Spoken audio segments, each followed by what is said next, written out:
Amada Iglesia, muy buenos días. Es un privilegio enorme, hermanos, que podamos congregarnos una vez más en espíritu.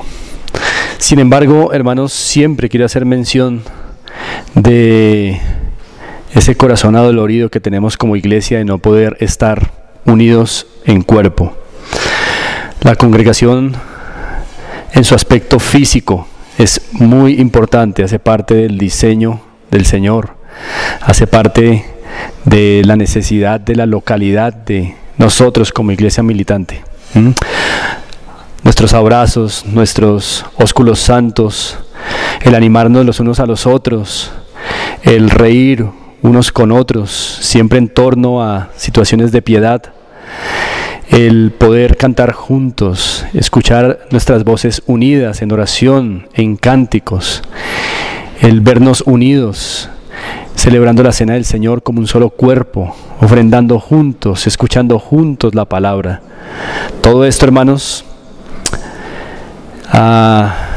nos hace mucha falta, suspiramos por ello. Nuestros corazones han de estar anhelando, orando para que estos tiempos prontamente vuelvan. Pero por sobre esto, el Señor no está confinado.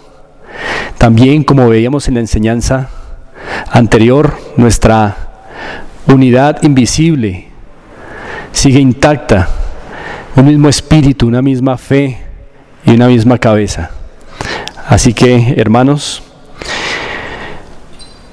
tomemos alientos del Señor para adorar juntos en esta mañana, en este día del Señor, congregados en espíritu. Así que vamos a comenzar adorando su nombre, orando a Él. Vamos a unirnos en oración allí donde estás. Si es posible para ti, hermano, colócate de pie y vamos a estar orando al Señor. Amado Padre, hoy como iglesia local seguimos clamando a ti para adorarte. Eres digno de ser adorado, Señor. Gracias por ser nuestro Dios, nuestro Padre. Gracias porque tenemos el privilegio de poder decir que el soberano de las naciones, el Rey de Reyes, el Creador omnipotente, se nos ha dado a conocer y que eres tú nuestro Padre. Es un privilegio para nosotros, Señor, tenerte como nuestro Dios y Padre. No porque te hayamos buscado, sino porque tú nos buscaste y nos hallaste a nosotros. Y por eso hay palabras de gratitud en nuestro corazón para contigo, Señor. Si no nos hubieses mirado con ojos de gracia, de amor, hubiéramos seguido nuestras tristes vidas y nuestros caminos rumbo a padecer tu ira por la eternidad. Pero no ha sido así. Y por eso en esta mañana, congregados en espíritu, Señor, te adoramos y te exaltamos. Dios, hoy como iglesia tenemos en nuestro cronograma, en nuestro calendario, el privilegio de adorarte porque tú eres santísimo. Tú eres el santo, santo, santo. Así lo pronunciaron seres angélicos que ni siquiera te podían ver directamente. Qué privilegio, Señor, que siendo Dios santísimo y pudiendo habernos destruido para siempre por nuestro pecado debido a tu santidad excelsa e inalcanzable, nos hayas salvado. Y aún nos has salvado y tu santidad ha seguido intacta por la preciosa persona de Jesucristo, en quien se reúnen tu santidad y también nuestra humanidad. Y en esa misteriosa persona, nuestro pecado ha sido resuelto y tu santidad enaltecida. ¡Qué misterio, Señor! Te adoramos. Amado Padre, No desconoces la situación difícil que aún vivimos por estos días y como iglesia. Por eso queremos encomendarnos, Señor, en esta mañana a ti también, en nuestras necesidades cotidianas. Particularmente, Señor, precisamos de mucha sabiduría para que seamos administradores fieles de todo lo que nos has dado, de los dineros, el tiempo, las personas y las ideas. Necesitamos, Señor, saber cómo administrar estas cosas que nos has dado, Señor. Danos sabiduría en tiempos como estos, tiempos en los que somos tentados al temor, a la duda y a perder el rumbo administrativo conforme tú lo deseas. Señor, confiamos por la gracia que nos has dado de que podemos ser en tu poder y en Cristo Jesús administradores sabios de lo que nos has concedido, Señor. Y por eso nos encomendamos a ti como iglesia, para que lo podamos lograr. Señor, también te suplicamos que nos des temor, derrames temor, mientras en esta mañana estamos congregados, para que tomemos con seriedad tus palabras y tomemos con seriedad tu adoración, pues eres digno, eres Señor y dueño absoluto de nuestras vidas. Y por eso te suplicamos, Dios, que derrames en este tu pueblo local alientos, inteligencia, pero también temor. Concédenos desarrollar temor hacia ti, hacia toda oración, involucrarnos con seriedad en esta mañana en que te adoramos. Padre, eres digno, y por eso nos encomendamos a ti y te adoramos en el nombre de Cristo Jesús. Amén. Amada iglesia, y con este corazón fervoroso por el Señor y con este ánimo para adorarle, vamos a hacer la lectura de la palabra. Antes quisiera compartirles un pasaje que pueda servirnos al propósito de abrir la escritura con temor y con temblor.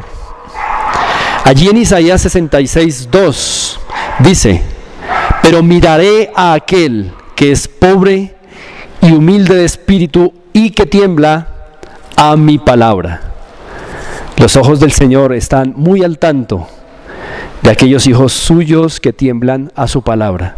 Por eso bien haremos en esta mañana, hermanos, en temblar ante la Escritura, en abrirla con reverencia, en mirarla con expectación, porque es la palabra del Dios soberano.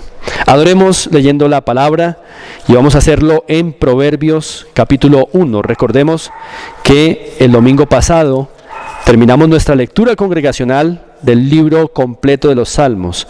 Ahora vamos a comenzar leyendo el libro de Proverbios. Vamos a leer el capítulo 1 de Proverbios.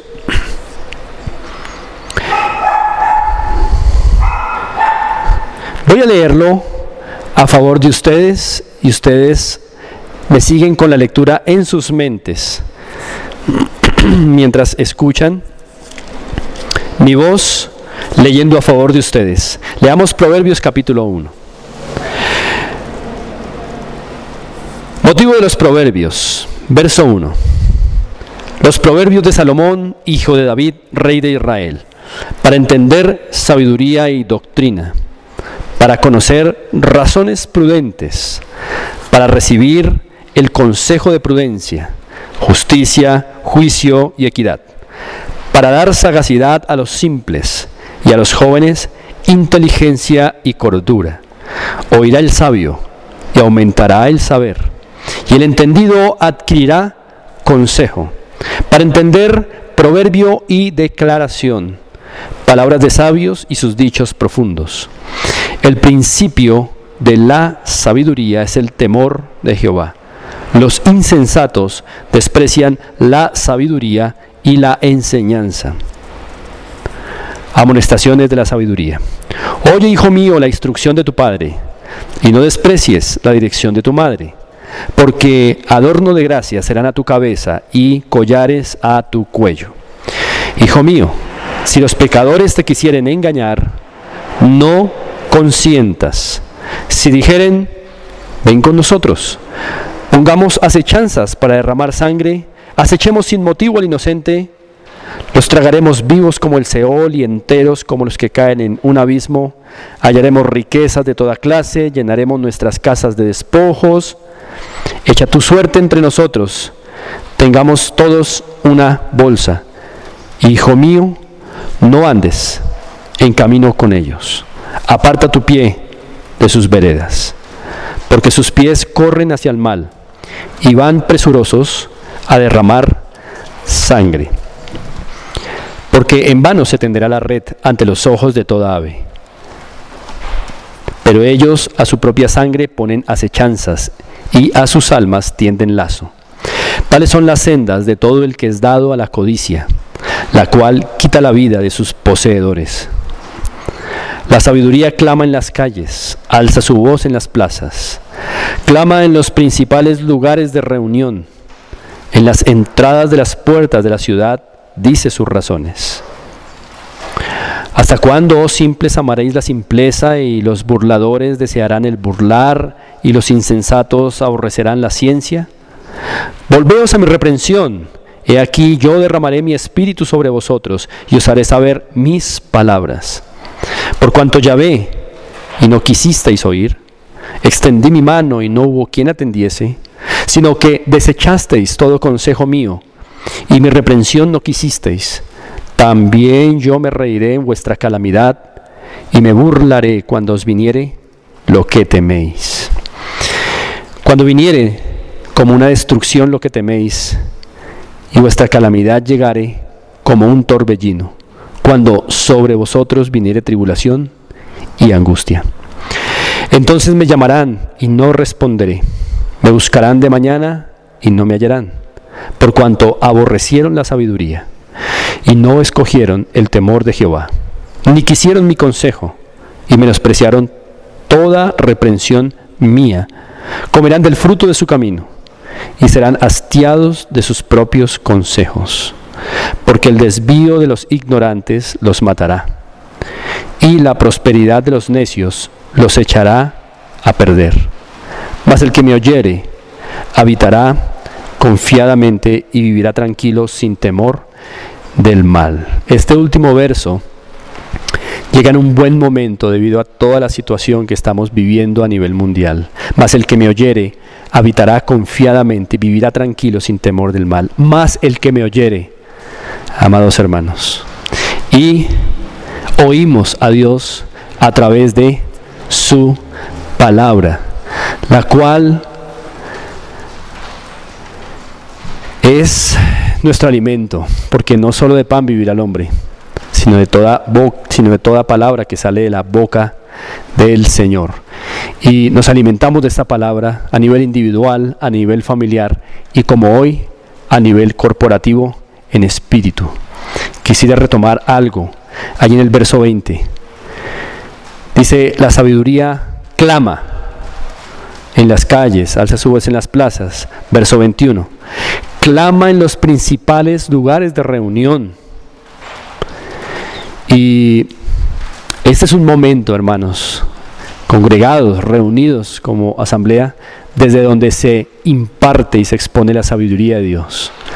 Así que oigamos esa sabiduría y habitaremos confiadamente, estaremos tranquilos sin temor del mal, porque en la palabra hallamos verdad poderosa y de consuelo para nuestras vidas.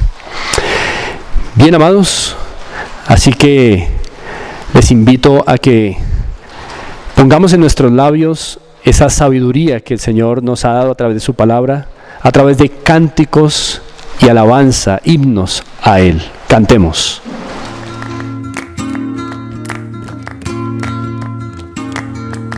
Vamos a seguir adorando al Señor y vamos a hacerlo con cánticos congregacionales. Vamos a estar unidos en espíritu entonando estas alabanzas. Quisiera recordar un pasaje de Proverbios capítulo 14, verso 26, en el que se lee: en el temor de Jehová está la fuerte confianza. En el temor de Jehová está la fuerte confianza. Así que la confianza es una consecuencia, hermanos. La confianza en Dios es una consecuencia de temerle a Él. Si le tememos, confiamos en Él. Y cantar unidos es algo que el Señor usa para temer a su nombre, ya que cuando con nuestros corazones pensamos, cuando con nuestros corazones expresamos por medio de nuestros labios lo que creemos de Él, nuestro temor hacia Él aumenta. Así que, hermanos, cantemos al Señor unidos como iglesia. Vamos a entonar el himno 233. Digno eres. Himno 233. Digno eres. Vamos a entonarlo unidos.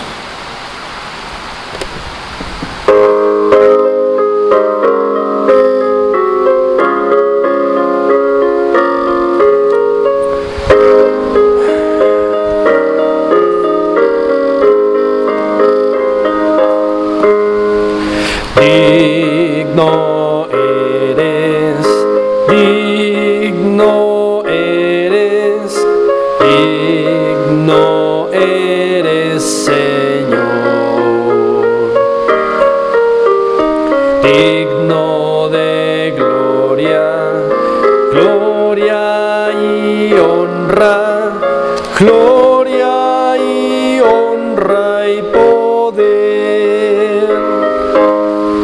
Pues todas las cosas por ti fueron hechas, existen por tu voluntad.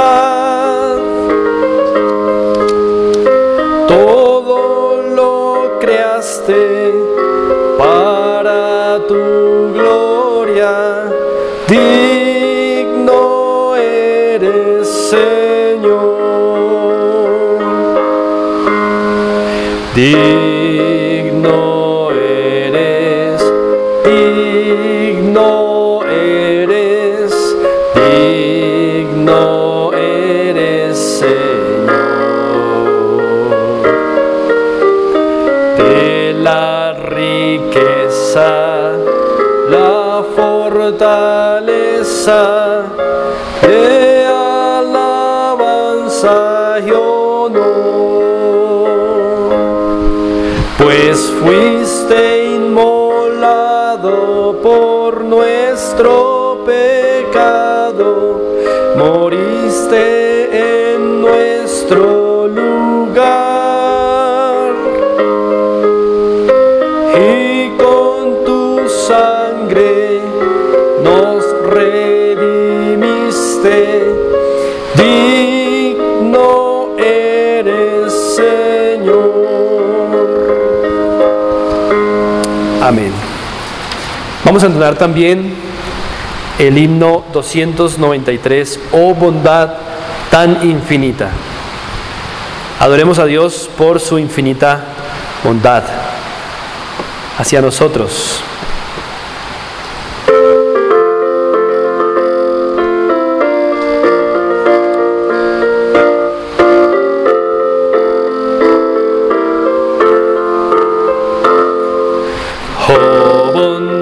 Tan infinita hacia el mundo pecador, Dios en Cristo revelando su eternal y santo amor. Es Jesús para mí la esperanza de salud, solo en Él hallaré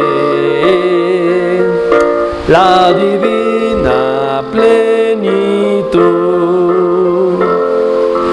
Como el vasto firmamento, como el insondable mar, salvadora que Jesús al alma da. Es Jesús para mí la esperanza de salud, solo en Él hallaré la divina plenitud. Aunque fueran tus pecados rojos como el carmesí, en el río del Calvario hay limpieza para ti.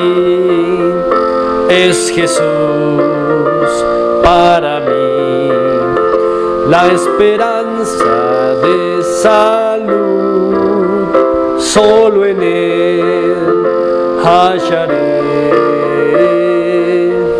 la divina plenitud. Infinita ha sido su bondad. Vamos a entonar también el himno 535, Gloria, Gloria, Aleluya. Con mucho ánimo, magnifiquemos al Señor por sus portentosos hechos salvíficos.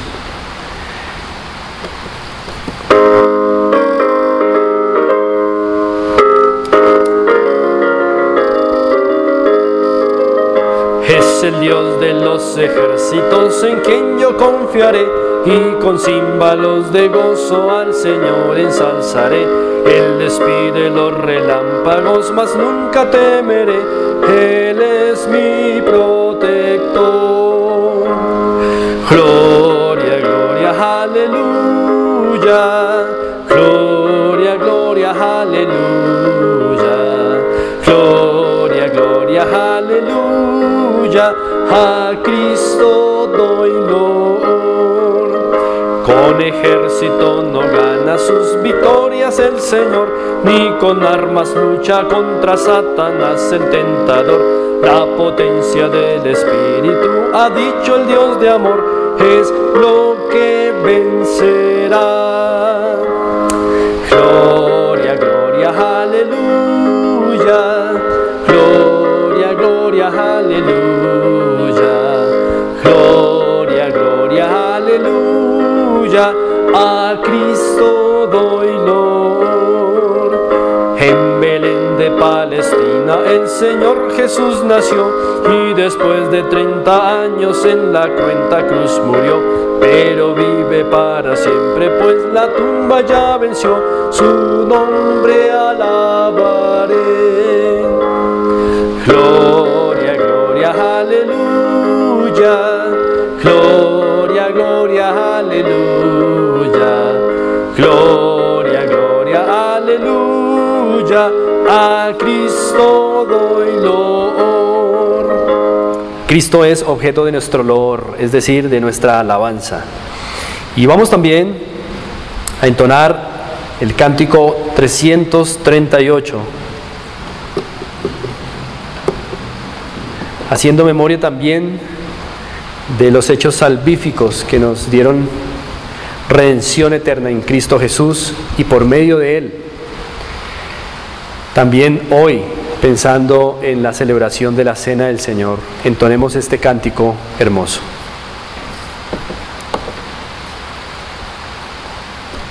Familia feliz, con el que cerramos este tiempo de alabanzas al Señor, quiero que lo entonemos pensando en varias cosas.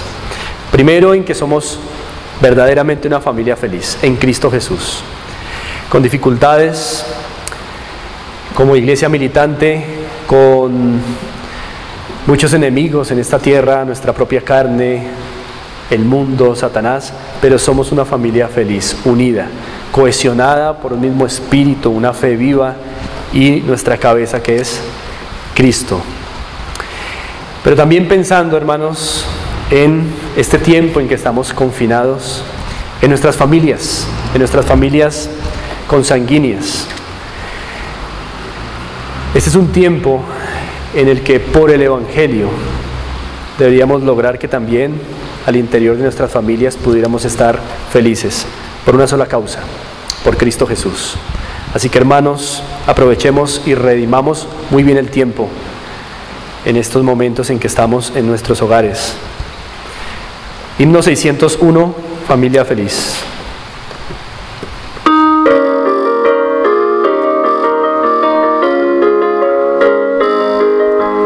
Hay un lugar que Dios me dio para crecer y para vivir.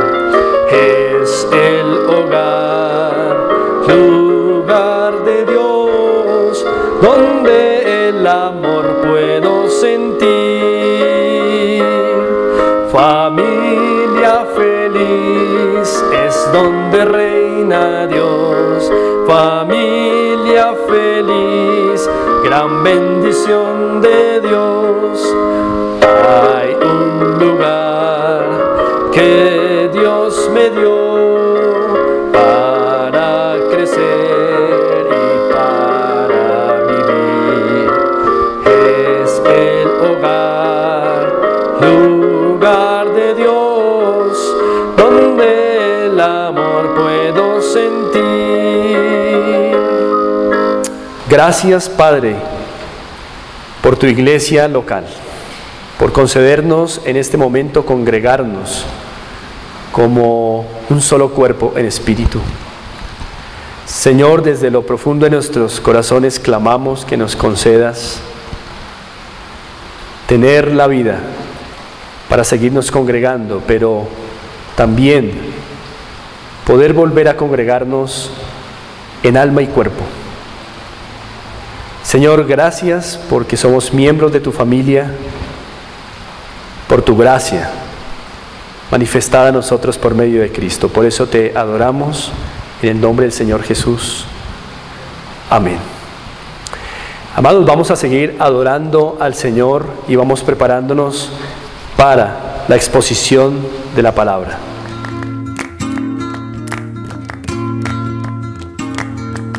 Amada iglesia, vamos entonces a entrar en otro tiempo importante de nuestra adoración congregacional, de nuestra adoración corporativa, y es el tiempo de la exposición y de la audición de la palabra. Así que vamos a unirnos en un mismo espíritu en torno a la palabra, en torno a Cristo Jesús. Vamos a orar, encomendarnos al Señor y adoramos al Señor con la palabra. Amado Padre, en esta mañana nos encomendamos a ti, dándote gracias porque podemos como iglesia disfrutar de tu palabra viva, eficaz, poderosa. Nosotros estamos, Señor, como iglesia urgidos de ser renovados en el entendimiento, transformados.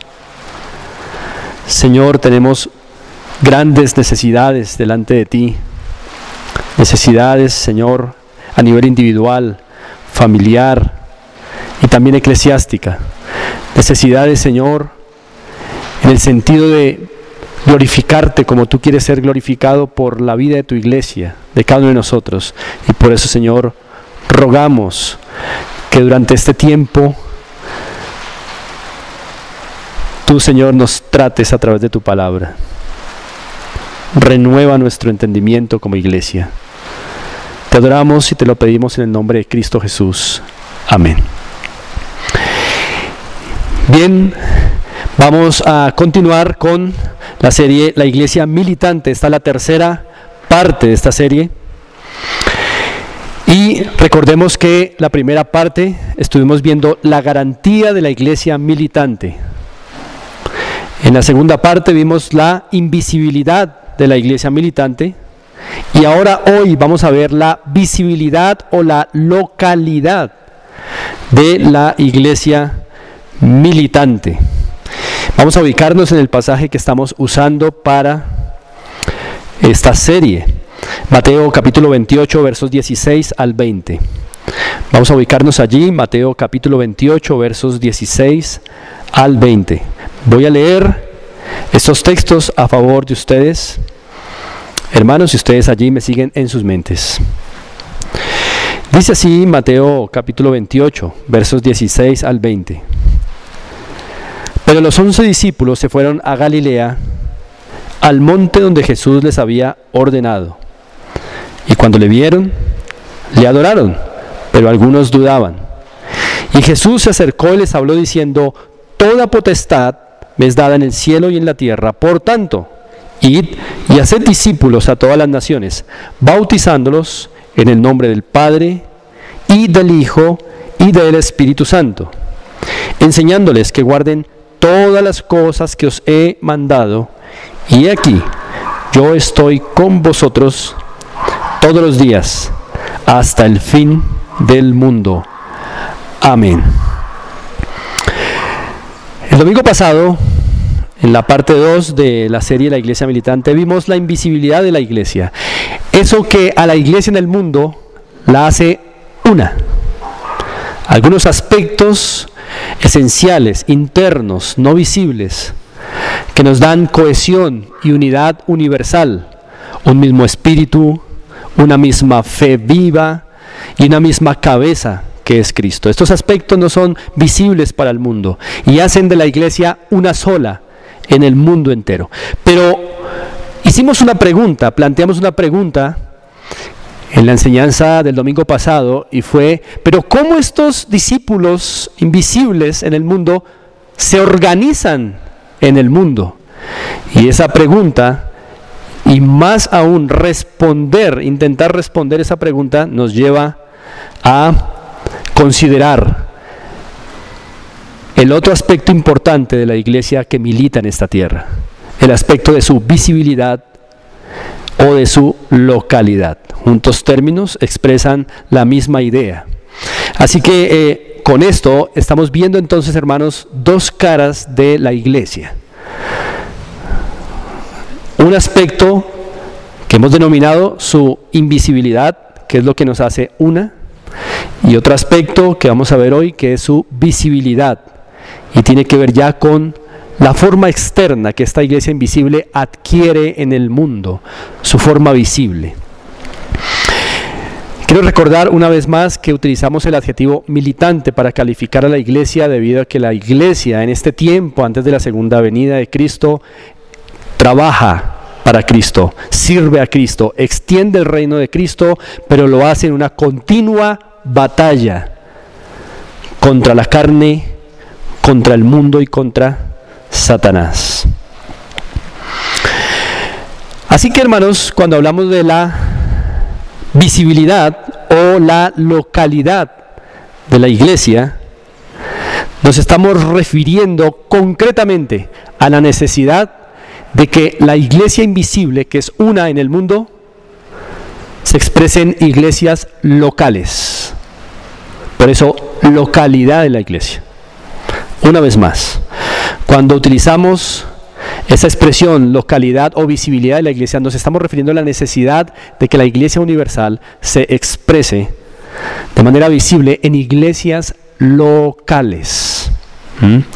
Y así que nos adentramos aquí en aspectos ya mucho más concretos de la vida de la Iglesia, de nuestra vida como Iglesia aquí también en Fontibón. Así que la expresión localidad o visibilidad de la Iglesia subraya aspectos externos, aspectos visibles de su Iglesia, y estos se dan en la forma de iglesias locales en todo lugar en donde hay discípulos de Cristo, de tal manera, hermanos, que la Iglesia puede expresarse visiblemente, organizarse bíblicamente y multiplicarse en el mundo por causa de que ella también tiene un aspecto local, visible, y por causa, por supuesto, de que Cristo le da esa autoridad y esa potestad, porque Cristo mismo tiene la potestad en el cielo y en la tierra, como lo hemos venido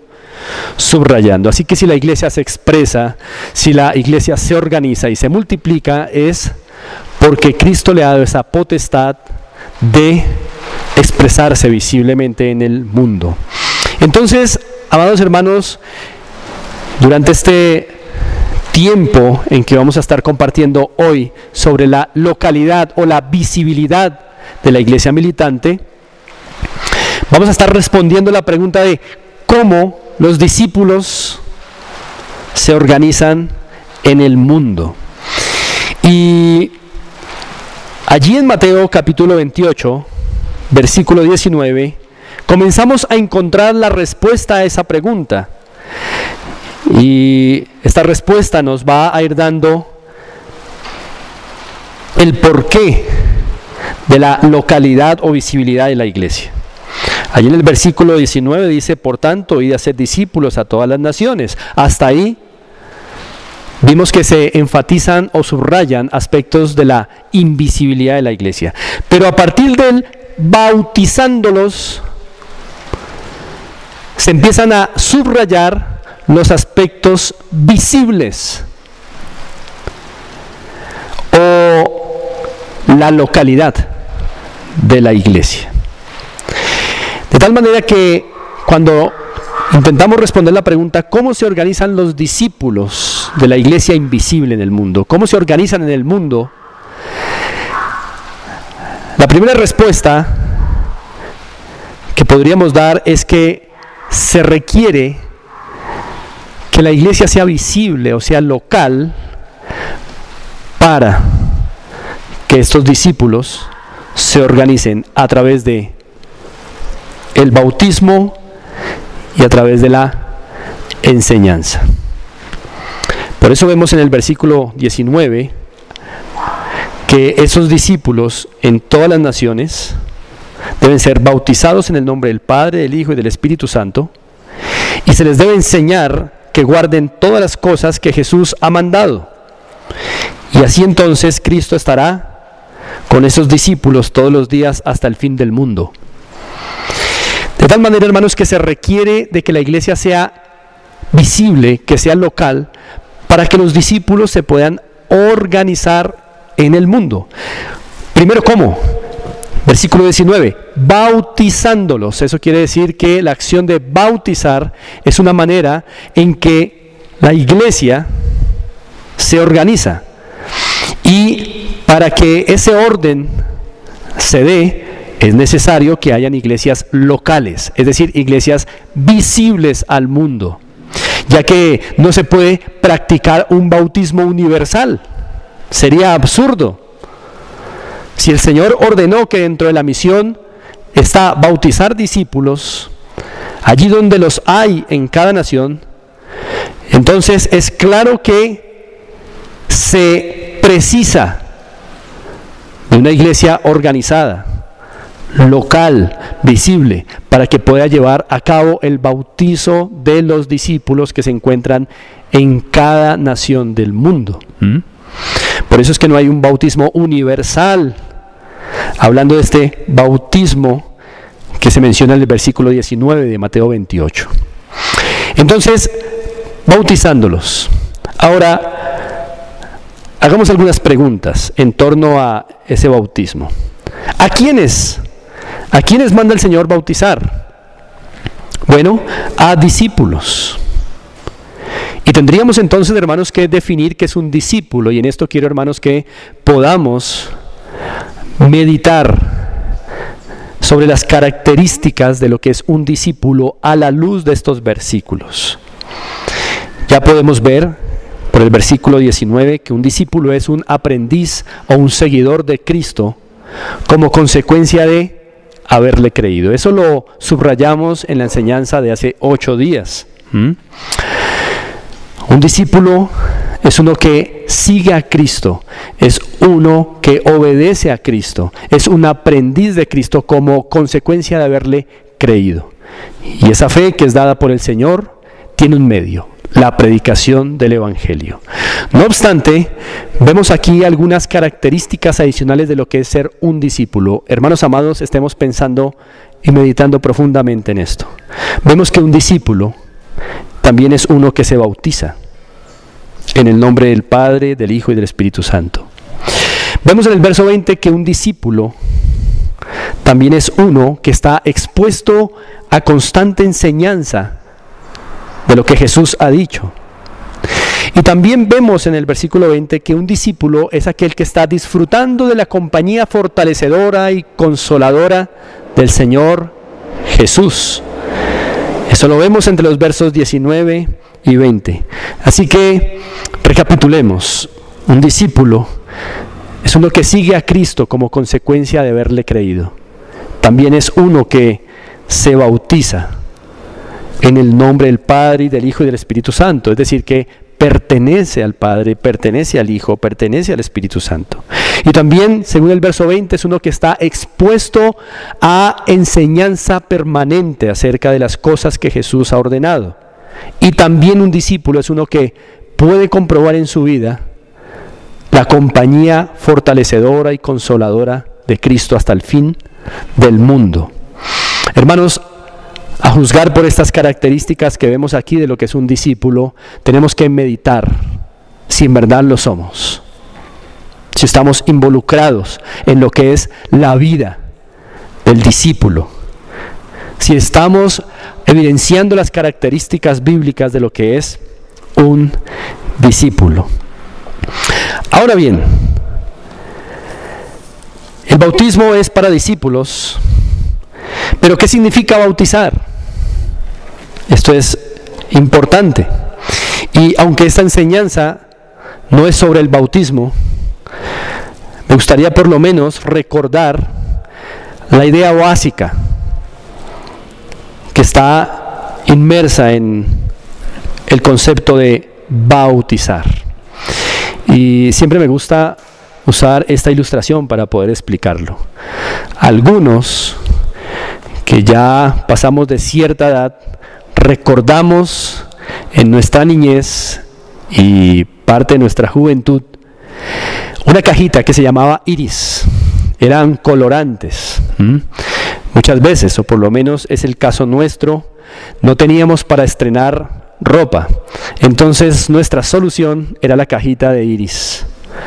Entonces nuestros padres compraban Iris y mamá en una olla alistaba buena cantidad de agua y así echaba el colorante que quería y ahí se sumergían las prendas para que al finalizar el proceso prácticamente una nueva prenda saliera de esa olla. Y esa es la manera en que muchos de nosotros antiguamente estrenábamos jeans, estrenábamos camisetas, buzos, bueno, en fin. Pero había algo particular en lo que yo veía que hacía mi mamá cuando teñía estas prendas, y es que estaba constantemente asegurándose de que ninguna parte de la prenda quedara por fuera, ya que esto podría provocar que al final del proceso hubiesen parches y el colorante no impregnara de manera uniforme toda la prenda. Entonces con un palo ella se aseguraba de que toda la prenda constantemente estuviera inmersa, sumergida, para que al final esta prenda se identificara plenamente en todas sus partes con el nuevo color. ¿Por qué me gusta pensar en esa ilustración cuando hablo del bautismo? Porque en tiempos en que se escribió este pasaje, también las personas orientales teñían prendas con colorantes obtenidos a partir de vegetales y también colorantes de origen animal. Y hacían exactamente el mismo proceso que les estaba ilustrando hace unos segundos. Esa prenda era sumergida totalmente, para que al finalizar el proceso esa prenda estuviera identificada con un nuevo color. Y a ese acto de inmersión, a ese acto de sumergir plenamente la prenda, se le conocía como bautizar, del griego baptizo. De ahí entonces que la idea básica de bautizar es sumergir plenamente. Es la idea de inmersión plena, para que haya una identificación plena. Entonces, inmersión plena para identificación plena. En el caso de una prenda era inmersión plena, era sumergir plenamente la prenda para que ésta se identificara con el nuevo color. Es por eso que el bautismo, particularmente el bautismo en agua, que es el que está referido aquí en el verso 19, es la manera pública en que los discípulos de Cristo se identifican plenamente con Cristo. Ahora, el simbolismo de esta identificación es la inmersión plena en el agua. Es por eso que el símbolo requiere que haya inmersión plena, que el discípulo que se identifica con Cristo públicamente sea sumergido plenamente. De tal manera que se precisa, hermanos, de una iglesia local, de que la iglesia sea visible para poder hacer la misión de bautizar a los discípulos que se encuentran regados en las naciones. Así que ya vamos viendo la necesidad, a partir de la palabra bautizándolos, de que la iglesia sea local, de que la iglesia sea visible, de que se exprese, se organice en el mundo de manera visible para poder llevar a cabo esta otra parte de la misión.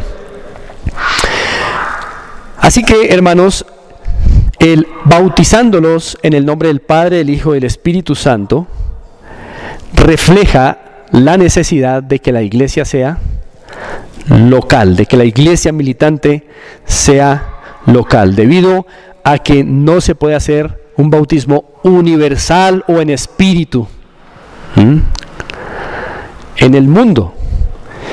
Esto debe ser una acción local en cada nación en donde hay discípulos, y así entonces desde allí organizarse y después ser enviados para seguirse multiplicando. Así que la iglesia local es la plataforma desde donde la iglesia visiblemente y organizada bíblicamente adora al Señor, como lo estamos haciendo hoy, solo que en espíritu, y desde donde ella vuelve y se multiplica en el mundo.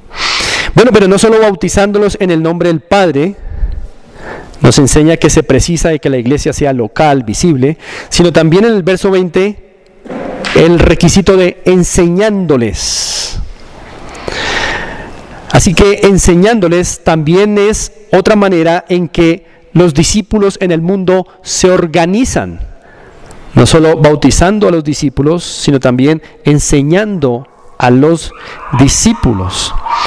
Entonces, dice el verso 20, enseñándoles que guarden todas las cosas que os he mandado, y aquí yo estoy con vosotros todos los días hasta el fin del mundo. Amén. Concretamente, hermanos, ¿qué es, según el verso 20, lo que debe enseñárseles a los discípulos de Cristo que han sido bautizados? Bueno, ahí está muy claro. Debe enseñárseles a obedecer lo que Cristo ha mandado. Creo que eso resume completamente el ministerio educativo de la iglesia. En esta expresión se resume el ministerio educativo de la iglesia del Señor y de las iglesias locales en el mundo. Enseñar a los discípulos bautizados a que obedezcan lo que el Señor ha mandado. La palabra obedecer está implicada en la expresión que guarden del versículo 20, enseñándoles que guarden. En esa expresión que guarden está implicada la palabra o la acción de obedecer al Señor. Ahora, ¿qué significa en este versículo 20 enseñándoles? Porque esta palabra enseñándoles es diferente a la hacer discípulos en el versículo 19. Están relacionadas. Discípulo y enseñar son palabras que están relacionadas porque en juntos casos debe haber un aprendizaje. El discípulo es un aprendiz. Y enseñándoles implica un proceso de aprendizaje. Sin embargo, no son las mismas palabras en el griego. De hecho, la palabra griega aquí en el versículo 20 para enseñándoles, que deriva del término griego didasco, diferente, vuelvo y reitero, al hacer discípulos del verso 19. Esta palabra en el verso 20 implica un proceso más arduo, más profundo, tanto en tiempo como en contenido. Significa adoctrinar en el versículo 20. Eso quiere decir que el hacer discípulos en el verso 19 requiere un aprendizaje, pero la palabra en el verso 19 no significa adoctrinar como si se puede ver en la palabra del versículo 20, enseñándoles. De tal manera, hermanos, que un discípulo, uno que ha creído en Cristo Jesús y que es seguidor de Cristo, precisa de ser adoctrinado de manera sistemática, de manera profunda, de manera más amplia, tanto en el tiempo como en su contenido. Entonces es interesante cómo el Señor está planteando la misión de la iglesia. El Señor no solamente quiere tener seguidores que digan que son seguidores de Cristo, sino el Señor desea seguidores que profundicen sistemáticamente, ampliamente, en tiempo y contenido respecto a Cristo, a lo que Él ha ordenado. Y hermanos, esto es supremamente importante, porque ya decía hace unos minutos que necesitamos confrontarnos a la luz de este verso, o de estos versos que nos hablan de lo que es un discípulo. Un discípulo se caracteriza, cuando es un discípulo verdadero, en que continúa un proceso profundo de conocimiento de Cristo. Continúa y se expone a un proceso amplio en tiempo y en contenido para conocer a su Salvador.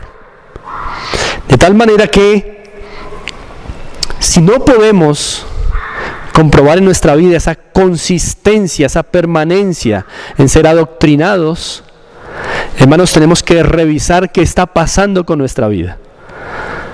Porque dentro del plan y el esquema del Señor Jesús para su iglesia, Él la organizó de esta manera, y definitivamente la iglesia local se requiere que sea local, que sea visible, para que cumpla el propósito de adoctrinar a los discípulos. A esos discípulos que están en todas partes del mundo, en diferentes naciones. La iglesia local, visible, es la que cumple esa tarea de adoctrinamiento profundo, sistemático, amplio en tiempo y contenido. De tal manera, hermanos, que es un buen momento para ir pensando en cómo es nuestra vida como discípulos, nuestra vida de estudio doctrinal. Hermanos, en ese enseñándoles se comprenden todos los discípulos. Discípulos ancianos, discípulos adultos, discípulos jóvenes, discípulos niños. No hay aquí ninguna distinción. A veces creemos que los discípulos más ancianos ya llegaron a una etapa en que no deben seguir siendo adoctrinados. Equivocación, error. A veces creemos que los discípulos niños están en una etapa en la que no debe adoctrinárseles muy profundamente. Error, equivocación. A la luz del verso 20, equivocación. A veces creemos que los jovencitos no necesitan ser adoctrinados, sino necesitan temas más para su edad. Error, equivocación. Aquí no vemos esa distinción en el versículo 20. A veces creemos que los discípulos adultos no necesitan ser tanto adoctrinados, sino más que todo temas de la vida práctica. Error, aquí no se hace ese tipo de distinción. En fin, en todas las etapas de la vida de un discípulo pueden haber excusas de por qué no adoctrinar, pero hermanos, en el versículo 20 vemos que Jesús le dijo a sus 11 discípulos: tienen que adoctrinar a mis discípulos, enseñándoles a obedecer todas las cosas que Jesús ha mandado. Así que, hermanos, podemos irnos evaluando acerca de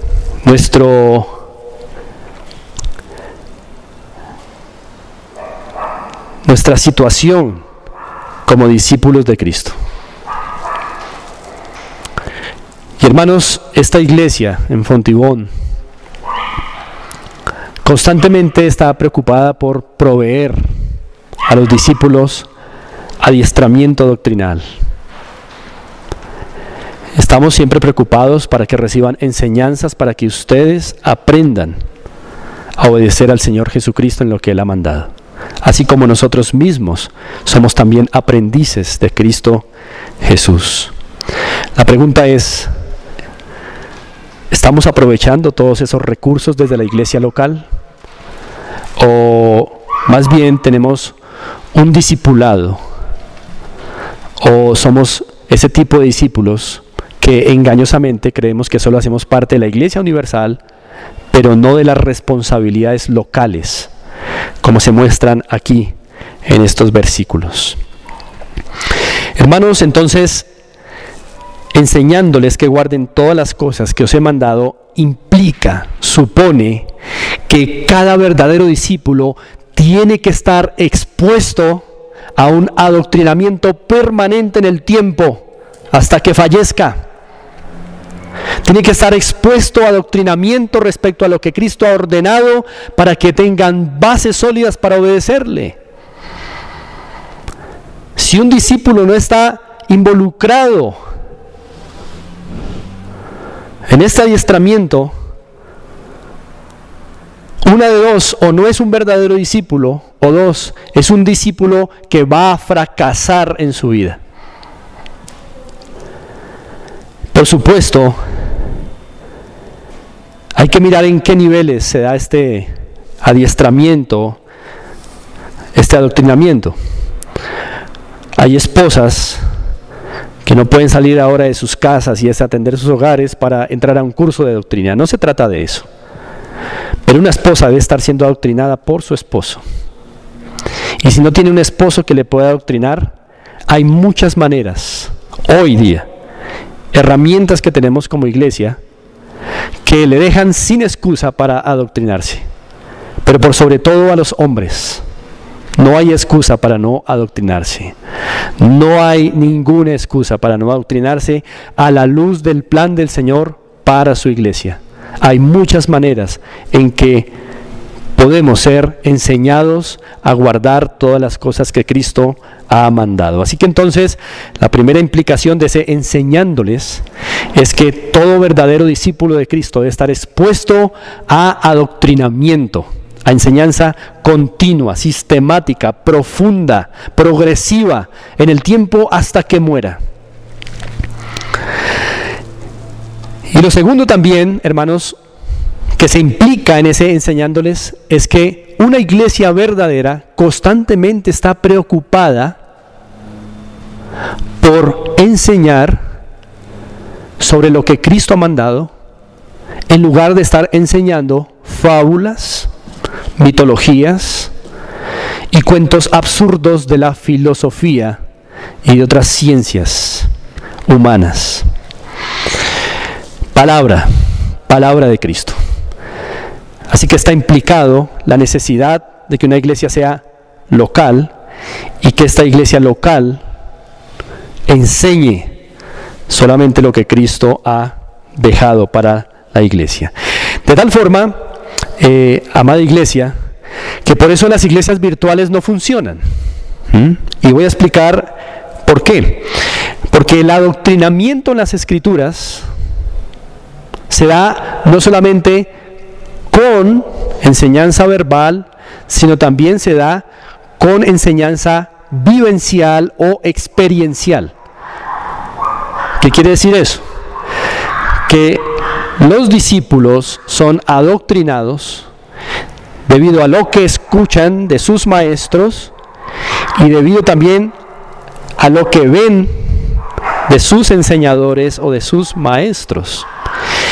Y asimismo, como uno escucha y ve a los maestros, uno también enseña a otros con palabras y con experiencia. Por eso el adoctrinamiento en las Escrituras se da de esas dos fuentes, por lo que se habla y por lo que se vive. Hermanos, ¿y cuál es el problema de una iglesia virtual? Que en una iglesia virtual solamente está una parte del adoctrinamiento, el verbal. Pero ¿cómo podríamos ver esa enseñanza puesta en práctica virtualmente? No se puede. Por eso es que se precisa la iglesia local. Se precisa que la iglesia comparta en cuerpo para que haya exhortación mutua, para que haya entrenamiento mutuo, para que también podamos ver modelos dentro de la iglesia local en donde veamos las enseñanzas puestas en práctica, donde veamos las enseñanzas hechas realidad, traducidas en actos concretos de piedad. Eso no se puede lograr virtualmente. Por eso es que tampoco las prédicas por internet reemplazan el culto, la adoración corporativa. Porque aunque pueden ser muy buenas y aunque hayan muchos buenos maestros en este tiempo que publican sus enseñanzas, no obstante eso no reemplaza la vida de iglesia local en donde hay fricciones para poder aprender el amor de manera vivencial y experiencial y no solo enseñar de labios sino también con la vida. El adoctrinamiento por eso requiere de una iglesia local, visible, en donde hay comunión física, para que haya encuentro físico, para exhortarnos mutuamente, para modelarnos la piedad mutuamente, para probarnos mutuamente, para ver cómo otros ya han adquirido experiencia de piedad en ciertos asuntos en que nosotros no lo hemos podido lograr, y así ver una luz en el camino para poder aterrizar las enseñanzas de Cristo. Entonces en la iglesia local el adoctrinamiento sistemático, profundo, continuado, se da a través de lo que se enseña verbalmente, como lo estoy haciendo yo en este momento, pero también de vernos los unos a los otros, no por estos medios, sino físicamente, vivir juntos como una familia y entonces así poder enseñarnos con la vida. Tristemente, hermanos, hay quienes han perdido en la iglesia del Señor, en todos los casos que escuchamos de iglesias locales, hay hermanos que tristemente han perdido su testimonio para poder enseñar con la vida. Hay hermanos que absurdamente pierden su testimonio en un partido de fútbol. Hay hermanos que pierden su testimonio porque no pueden controlar su lengua, tienen problemas con el chisme, la murmuración. Hay hermanos que no pueden controlar sus labios, son maldicientes, groseros. Y así hay muchas razones por las cuales los creyentes pierden su testimonio. Y cuando eso ocurre, la iglesia va perdiendo, porque son menos modelos de piedad en la iglesia. Debería pasar todo lo contrario. En la iglesia local, nuestro adoctrinamiento debería ser más modelos de piedad, más personas hablando lo correcto, más personas siendo prudentes en lo que hablan, más personas teniendo una actitud y un corazón humilde de amar, de perdonar, de unidad, de amor fraternal. Y es la manera en que verdaderamente el adoctrinamiento en la iglesia rinde sus frutos.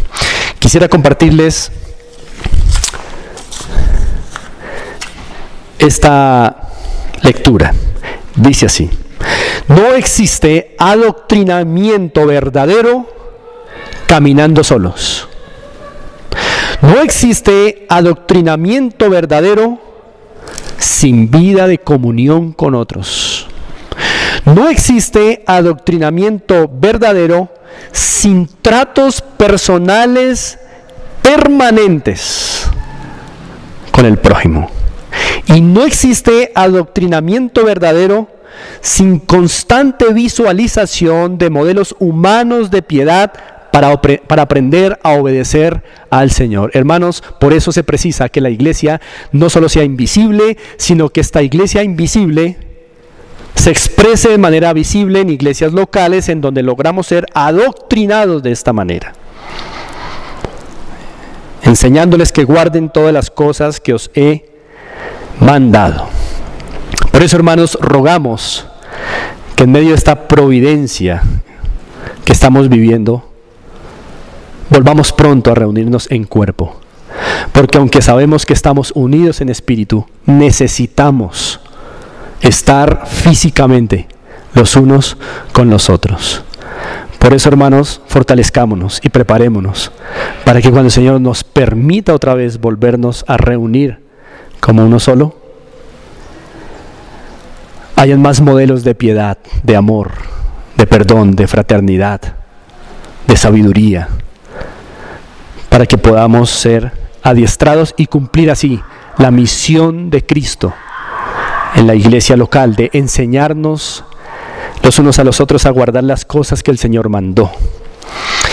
Bien, y para terminar, allí al final del verso 20 vemos una promesa magnífica del Señor Jesús. Dice: y he aquí yo estoy con vosotros todos los días hasta el fin del mundo. Amén. A esa promesa le llamamos la promesa misional. La promesa misional. ¿Por qué misional?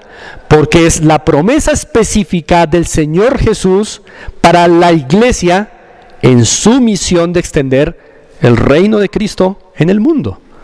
Es decir, esta promesa específicamente aquí ubicada está en el contexto de la iglesia que trabaja en el mundo, la iglesia que extiende su reino. Y con esto, hermanos, quiero ir haciendo una claridad. No es que el creyente que está ya ocioso y no se congrega puede decir: Cristo está conmigo todos los días hasta el fin del mundo. No en el sentido de esta promesa aquí. Esta es muy particular para este contexto. Esta promesa se aplica a la iglesia que visiblemente, que localmente está haciendo su trabajo, bautizando, enseñando constantemente y por implicación multiplicándose. No es para el creyente que es holgazán, que no tiene en alto valor a la iglesia local y su misión en el mundo de extender el reino de Cristo. Así que quienes disfrutan de esta promesa del Señor Jesús, una promesa que se refiere a su compañía consoladora, a su compañía fortalecedora, a su compañía poderosa,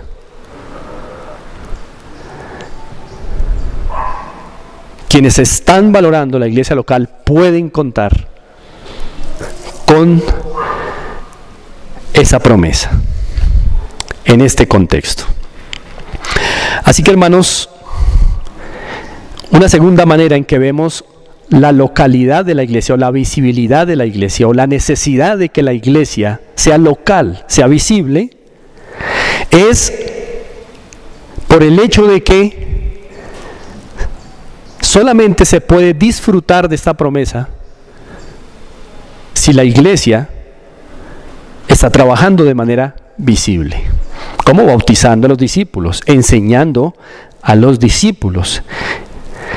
Así que, hermanos, esta promesa misional consuela, fortalece, provee poder a la iglesia que está haciendo su trabajo de manera visible. Es una promesa para las iglesias locales que están haciendo su trabajo en el mundo entero.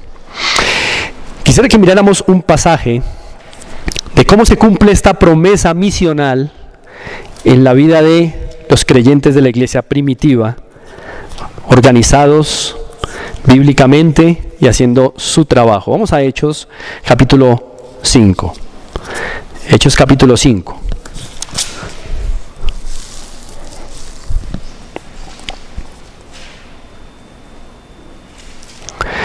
Ubiquémonos en el versículo 40 de Hechos capítulo 5. Leamos desde el 40 al 42. Dice así: y convinieron con él, y llamando a los apóstoles después de azotarlos, les intimaron que no hablasen en el nombre de Jesús y los pusieron en libertad. Noten, hermanos, como estos discípulos, ya muy al principio, sufrían persecución por causa del nombre de Jesús. En este caso fueron azotados. 41. Y ellos salieron de la presencia del concilio gozosos.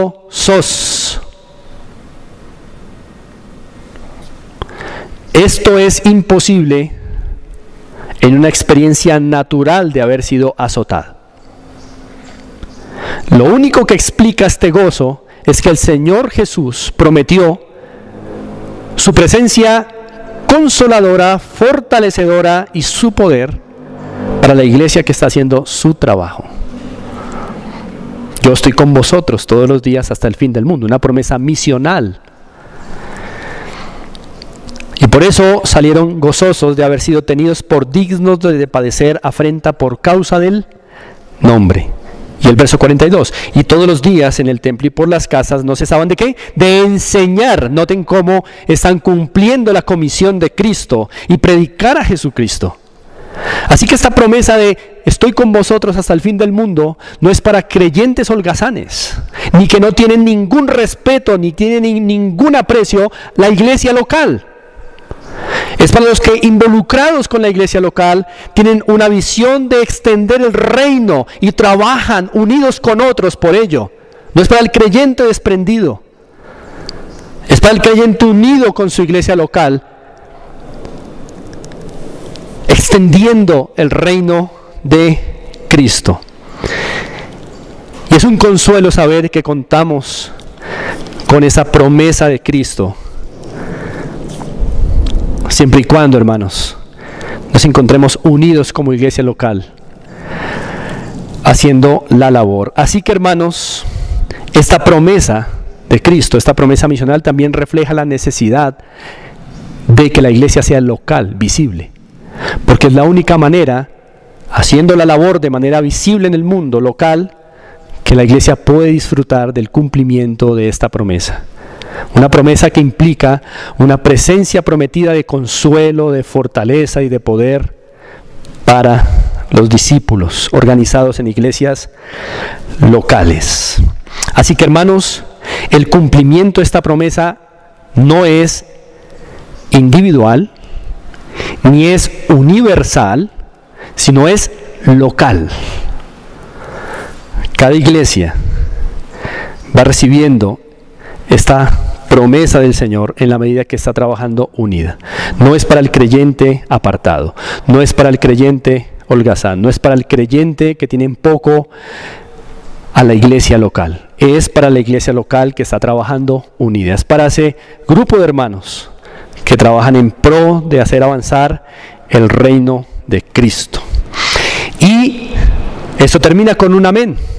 La gran comisión termina en el versículo 20 con un amén, lo que implica una sentencia divina de que lo que el Señor acaba de decir es así y no es de otra manera. Así es. Así que, hermanos, la iglesia en su aspecto invisible y en su aspecto visible, tal y como el Señor lo plantea en líneas generales en estos versículos, ese es el plan del Señor para la iglesia. No lo podemos modificar. No hay una época en la historia en la que los hombres pueden decir, bueno, esto ya no aplica. Ahora tenemos otras circunstancias. No, este es el plan, este es el bosquejo general de la iglesia militante en el mundo. No se puede cambiar, porque hay un amén ahí. Así es. No se puede cambiar el plan del Señor para su iglesia. Y, hermanos, debemos ajustarnos a ese plan. Así que, hermanos, yo me pregunto qué tipo de iglesia local veremos al final de esta situación con el COVID-19. ¿Una iglesia más unida? ¿Organizada bíblicamente? Mi oración es que sea así, hermanos. Así que, como conclusión de esta enseñanza, hermanos, debemos recordar que la iglesia universal siempre se expresa en iglesias locales. Siempre. Recordemos que cuando hablamos de la iglesia invisible o universal, no es una iglesia diferente a la iglesia local, porque la iglesia es una sola. Dios no tiene varias esposas. El Señor Jesucristo no tiene varias esposas. Tiene una sola. Pero la manera en que esta iglesia única y universal, invisible, se expresa en el mundo es a través de iglesias locales. Todas ellas en espíritu componiendo una sola. Pero se expresa, se organiza en el mundo de manera local. Ahora, teniendo en cuenta lo que es un discípulo de Cristo, es decir, uno que ha creído en Cristo, uno que es su seguidor, uno que se ha identificado plenamente con Cristo a través del bautismo y que se expone constantemente a enseñanza sistemática profunda durante toda su vida acerca de Cristo. La pregunta es, ¿eres un discípulo de Cristo? Hermano, que estás viendo, a la luz de estos parámetros de Mateo 28, 19 y 20, ¿eres un discípulo de Cristo? ¿Has tenido en alto aprecio el hecho de que un día te bautizaste, que te identificaste públicamente con Cristo? ¿Tienes en alto aprecio lo que la iglesia local hace para adiestrarte, enseñándote a obedecer a Cristo en sus mandatos? ¿Te expones a doctrina? ¿Quieres estudiar constantemente? ¿Estás disfrutando, hermanos, el hacer parte de la iglesia local y trabajar para la extensión del reino? Disfrutando esa promesa de Cristo que dice, yo estaré con vosotros todos los días hasta el fin del mundo. ¿Lo has podido experimentar en carne propia al estar unido a tu iglesia local? En la extensión del reino, ¿eres un discípulo de Cristo? Hermanos, recordemos que Cristo es el centro de la vida de la iglesia.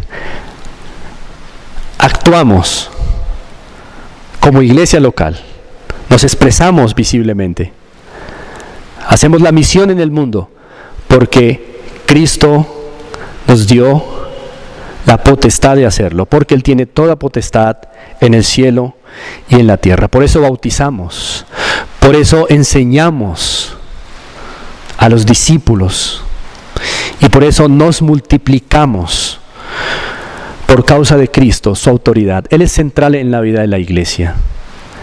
Sin Cristo no podríamos hacer nada. Quita a Cristo de la iglesia y lo único que va a quedar es una mujer desdichada, sola, ignorante y desamparada.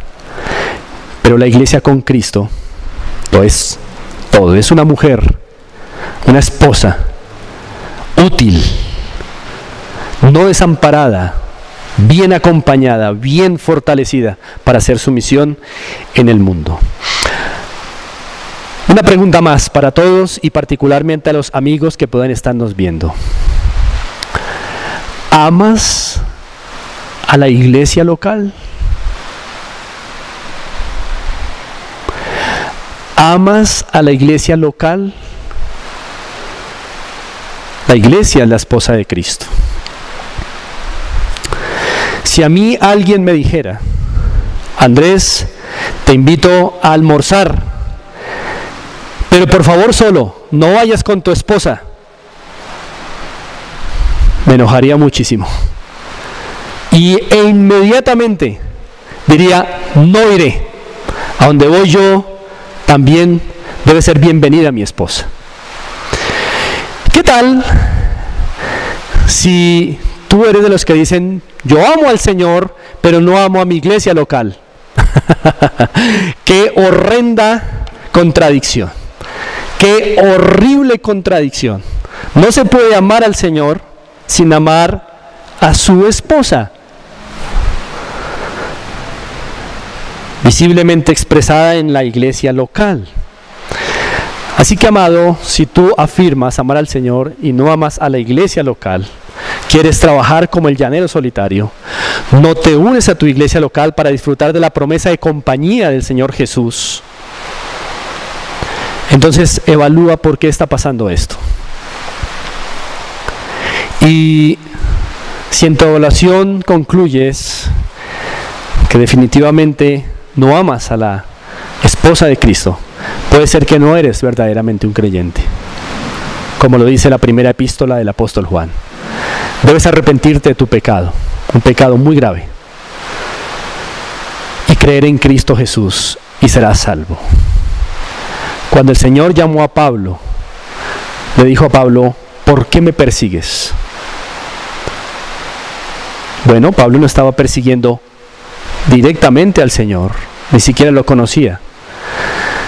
Pero esta presentación de Jesús implica que el Señor se toma muy en serio a su iglesia, a su amada. Así que amamos al Señor y amamos su iglesia local.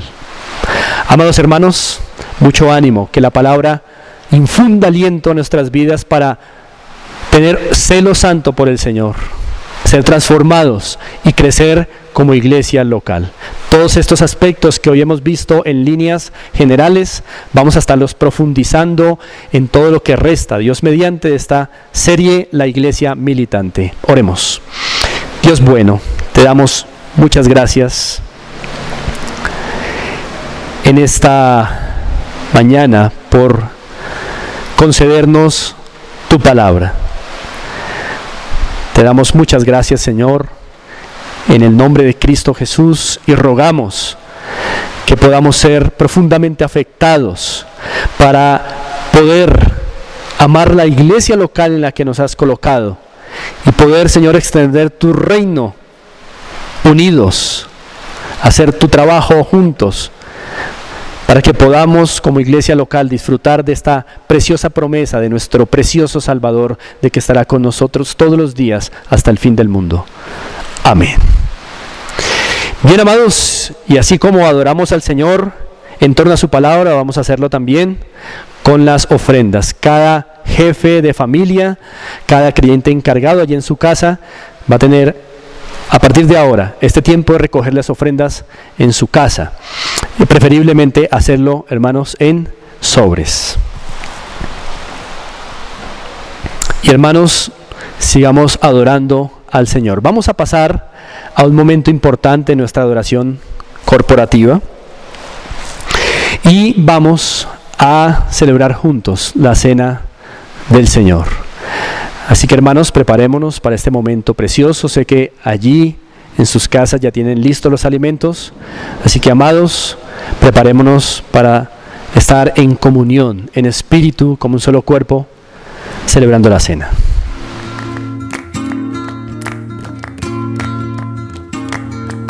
Iglesia, vamos a pasar este momento importante también dentro de nuestra adoración congregacional de celebrar la cena del Señor. Quiero recordarles, hermanos, que nosotros no creemos en la doctrina de la transustanciación, es decir, que el pan se convierta literalmente en el cuerpo de Cristo, ni que la copa que bebemos se convierta en la sangre literal de Cristo. Pero tampoco creemos que estos elementos sean solamente símbolos y ya no más. Creemos que estos elementos son símbolos, pero que simbolizan también de manera física un hecho real en el alma y en el espíritu.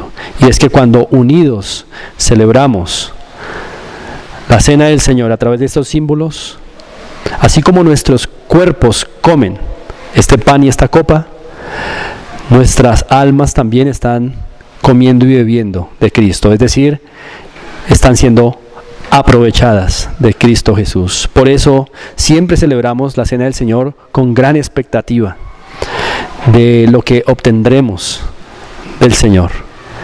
Y en tiempos de crisis como los que estamos viviendo actualmente, necesitamos que Cristo nos sea de gran provecho en toda sabiduría, en todo poder, en todo consuelo, en todo discernimiento, en toda fortaleza. Que el Señor nos aproveche en esta cena. Quiero que miremos un pasaje en Éxodo capítulo 20. Éxodo capítulo 20. Dice así, el versículo 1. Y habló Dios todas estas palabras diciendo: Yo soy Jehová tu Dios, que te saqué de la tierra de Egipto, de casa de servidumbre. No tendrás dioses ajenos delante de mí. No te harás imagen, ni ninguna semejanza de lo que esté arriba en el cielo, ni abajo en la tierra, ni en las aguas debajo de la tierra. No te inclinarás a ellas, ni las honrarás, porque yo soy Jehová tu Dios, fuerte, celoso, que visito la maldad de los padres sobre los hijos, hasta la tercera y cuarta generación de los que me aborrecen. Y hago misericordia a millares, a los que me aman y guardan mis mandamientos. No tomarás el nombre de Jehová tu Dios en vano, porque no dará por inocente Jehová al que tomare su nombre en vano. Acuérdate del día de reposo para santificarlo. 6 días trabajarás y harás toda tu obra, mas el séptimo día es día de reposo para Jehová tu Dios. No hagas en él obra alguna, tú, ni tu hijo, ni tu hija, ni tu siervo, ni tu criada, ni tu bestia, ni tu extranjero que está dentro de tus puertas. Porque en 6 días hizo Jehová los cielos y la tierra, el mar, y todas las cosas que en ellos hay. Y reposó en el séptimo día, por tanto Jehová bendijo el día de reposo y lo santificó. Honra a tu padre y a tu madre, para que tus días se alarguen en la tierra que Jehová tu Dios te da.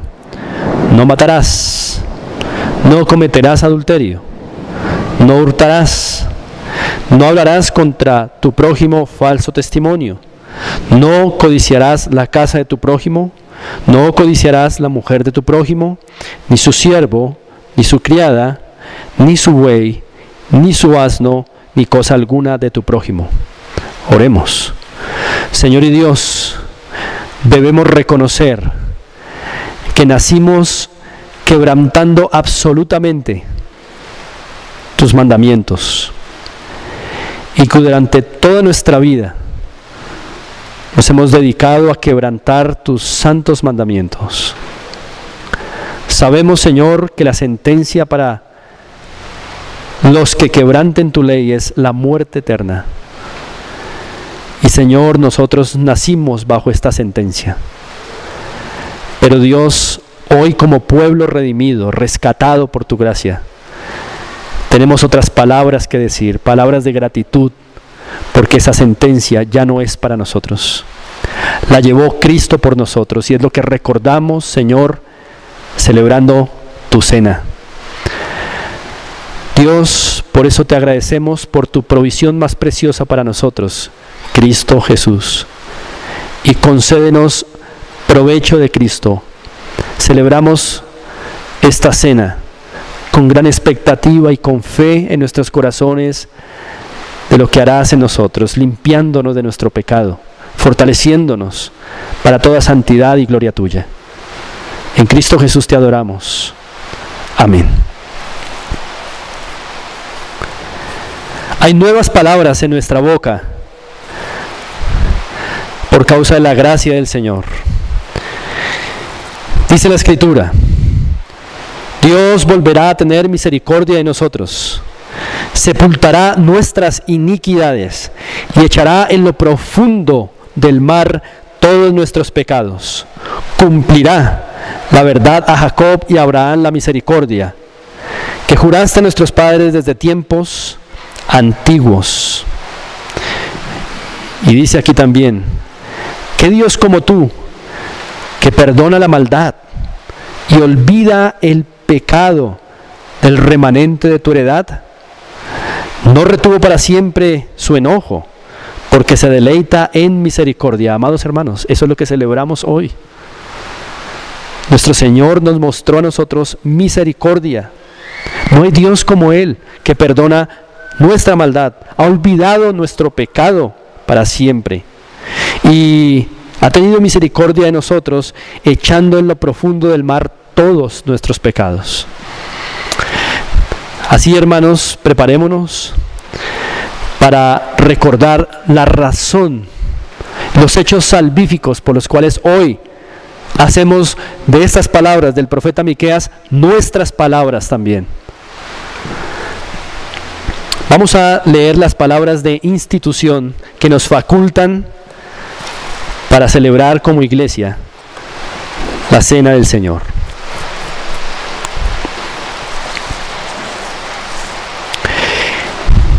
Dice así la palabra de Dios. Porque yo recibí del Señor lo que también os he enseñado, que el Señor Jesús, la noche que fue entregado, tomó pan, y habiendo dado gracias, lo partió, y dijo: tomad, comed, esto es mi cuerpo que por vosotros es partido, haced esto en memoria de mí. Asimismo tomó también la copa, después de haber cenado, diciendo: esta copa es el nuevo pacto en mi sangre, haced esto todas las veces que la bebiereis en memoria de mí. Así pues, todas las veces que comiereis este pan y bebiereis esta copa, la muerte del Señor anunciáis hasta que Él venga.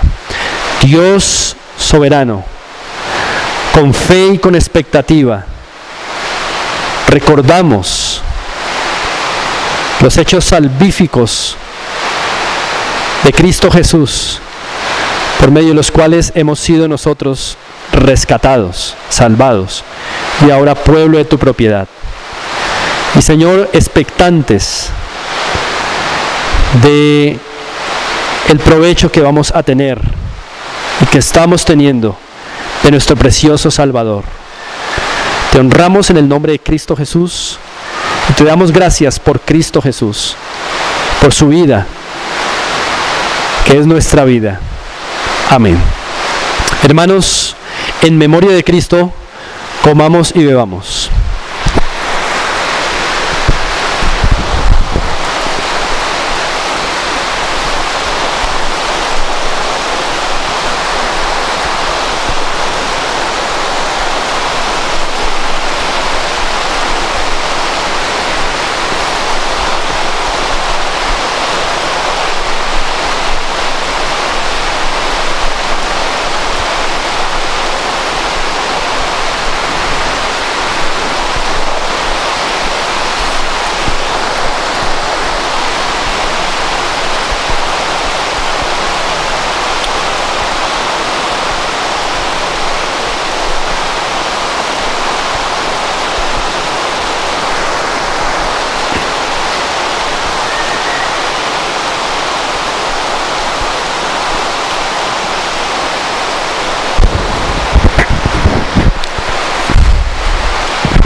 Damos gracias a nuestro buen Señor por concedernos celebrar estos hechos salvíficos, hacer memoria de nuestro precioso Salvador, que se mueve en medio de esta iglesia local. Vamos a entonar unidos, hermanos, la doxología. Vamos a entonar la doxología para terminar este tiempo de adoración. Vamos a entonarlo sin música, sino con nuestras voces. Entonemos la doxología. A Dios el Padre celestial, a su Hijo nuestro Redentor, y al eternal Consolador, unidos todos adorad. Amén. Que nuestro buen Dios sea glorificado en su iglesia, tanto en el mundo entero como nosotros como iglesia local. Hermanos, este es el día del Señor, un día que Dios hizo para su gloria y su adoración. Nos apartamos del resto de cosas que hacemos los demás días para hacer cosas particularmente encaminadas a su honra y su gloria. Disfrutemos de este día. Ánimo.